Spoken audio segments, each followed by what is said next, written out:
ধরেন 12টা 11:30 12টার দিকে অ্যাক্সিডেন্টের রুগী আসে। টোটাল আমি রুগী পেয়েছি অলমোস্ট পাঁচজন মানে আমার কাছে এসেছে। তার মধ্যে একজন মেয়ে আসার সাথে সাথে আমি দেখলাম তার হার্ট রেট নেই এবং পালস বিপি ডায়ালেটেড, পালসও নন পালসেবল ছিল। মোটামুটি আসার সাথে সাথেই মারা গেছে আর কি, ব্রড ডেড আর কি আমরা যেটাকে বলি, স্পট ডেড ছিল সে।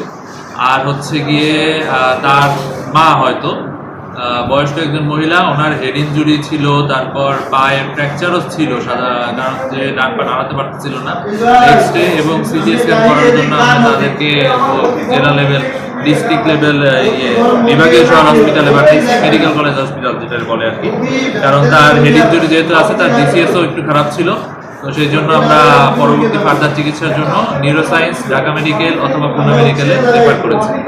আর বাকি দুইজনের অবস্থা, একটা বাচ্চা ছিল আর একজন মহিলা ছিল, তার নাক দিয়ে রক্ত পড়তেছিল, সে আশা করি বিপদমুক্ত আছে। কিন্তু ওই যে বয়স্ক মহিলা, ওনার বিপদের মধ্যে আছে আশঙ্কাজনক, সেজন্য আমরা তাকে রেফার করে দিয়েছি।